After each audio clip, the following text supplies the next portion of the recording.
Hey everybody, got another video here for you.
Okay, so as you've seen, I used a little mini rasp and got these guys so that they were close enough together that the stuff would actually line up.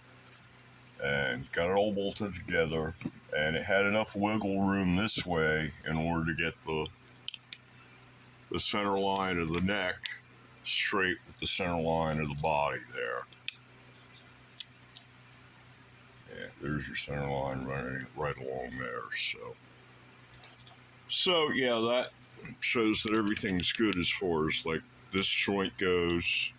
And now I'm just going to take the neck back apart, and then I'll put the lock nut and the tuners on it. Well, the ferrules, sorry, not tuners, but the ferrules. So yeah, and the truss rod cover. And then I'll put it back on the body, and then I'll put on the tuners and the bridge and all the rest of that stuff so that I can start playing with the pickups. Okay, time for a little test here. These are like electrical connector things, and I've used this kind of stuff before for ferrules because like stock ferrules don't fit, and I've used like copper ones before, but what they are, the problem is that you want to put one on the front, one on the back. They've actually got a little flare on the end, which is kind of nice, but you want to be able to put them one on the front and one on the back, so you've got flares on both outsides, so to speak. And but they're too tall. So what you need to do is like trim them in half or something like that, and then use the flared end on the front and on the back.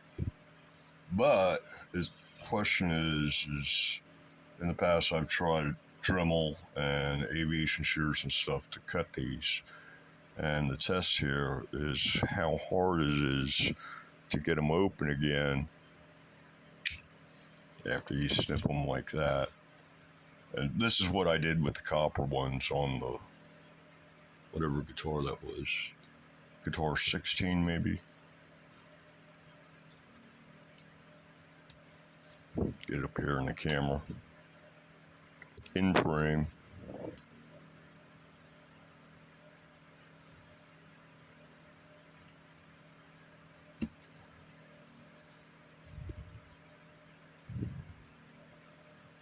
And yeah, it looks like this will work. I might want some pliers.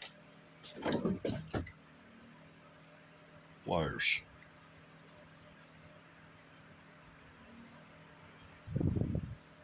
And just ream it back out until it's round again. That kind of an idea. Let's see what I get.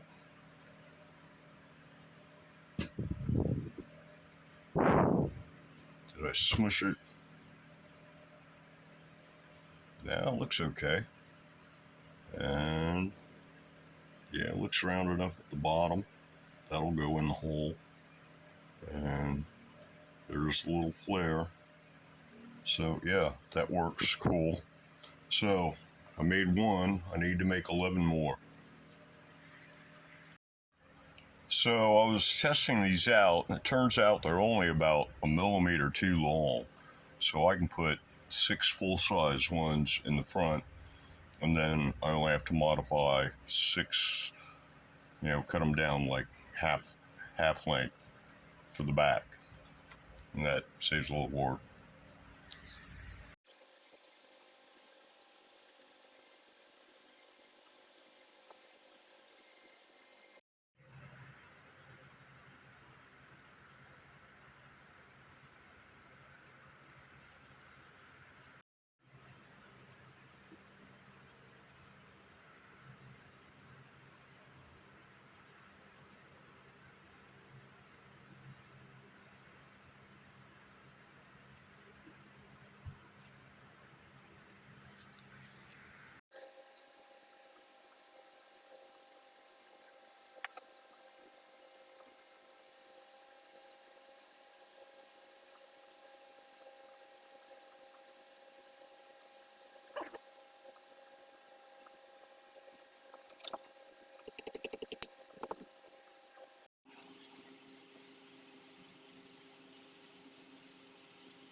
Okay, checking out the nut slot height there.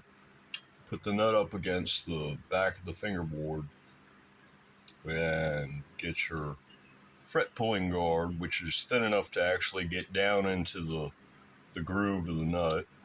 And it's got just a hair's worth of rocking on number 1 fret, because this is your fret plane. And when I get it all in there steady, yeah, it rocks a little bit, just a little bit right there. That's it.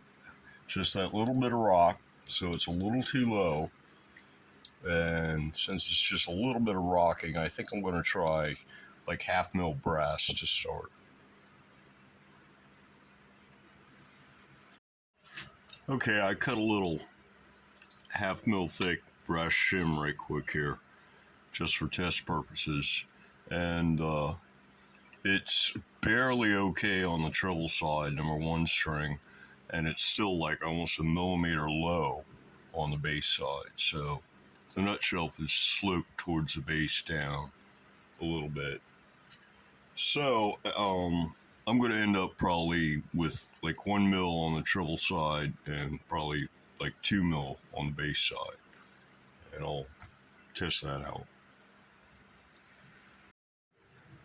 Okay, I took some 1 mil material and put it up like that.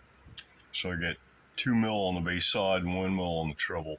Checked it out. Everything looks good as far as like nut slot height goes. So I went ahead and fabbed up a 2 mil shim for the bass side and a 1 mil for the treble side. And all I have to do is just glue it all in.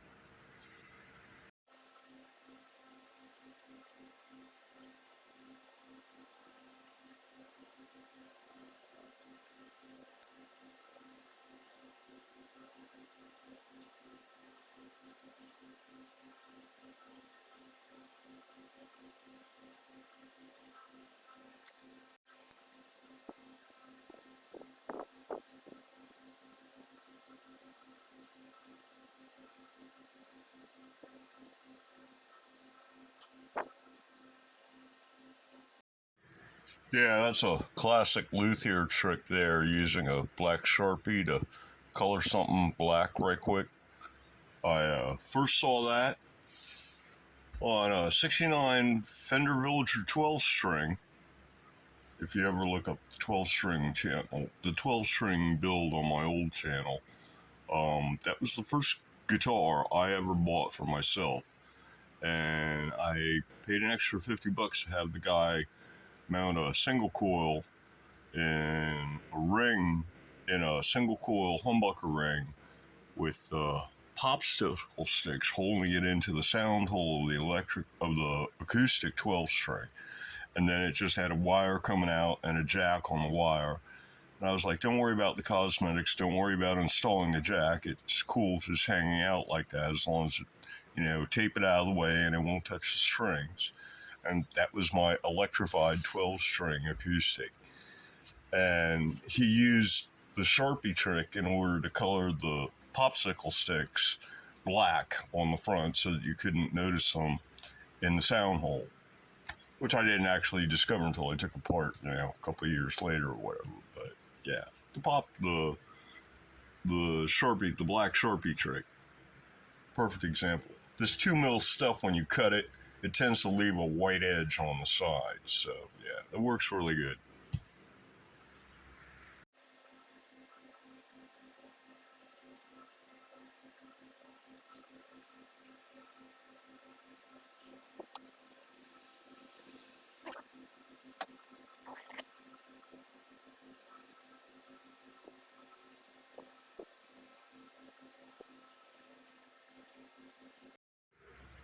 One small detail that I've never mentioned in any of these build videos is that the nut alignment left to right is done by feel.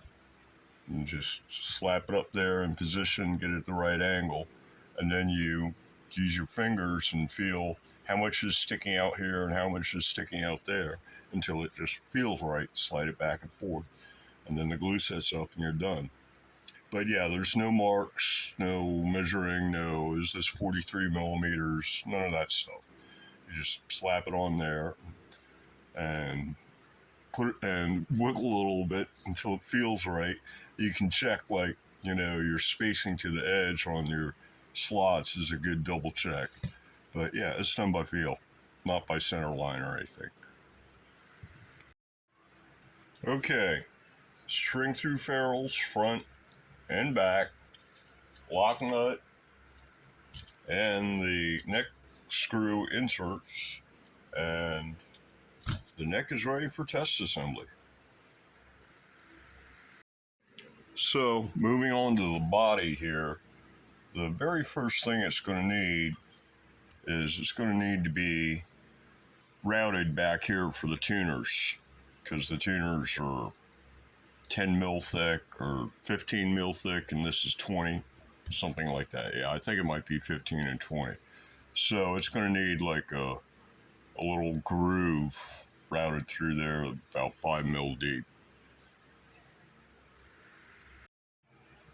Okay, this is the back of the body and the tuner holes, and I put some tape on the back of it so that I could write on it with a pen and mark out exactly where I want to route it, what's the material, where to take away material. And then I've got this piece of scrap wood here clamped on as a fence to guide the router, and took into account the offset distance here. So that's the fence. You put this side of the router against that, and you should get a route that runs right along the line that's marked out for the tuners. And then I took a tuner and measured how far you can screw a nut onto them and stuff. And it turns out, yeah, they need at least 15 millimeters of wood or something about that, at least 15. So, and this is 20, so I've got the router set so that just the little blades sticking out the bottom are below the plate for the router. So it'll only be taken off, something between 1 and 2 mil per pass. And I got to take off about 5 mil, 4.5, something like that. Well, I think that's going to do it for this video. So, until the next one, everybody, have a good one.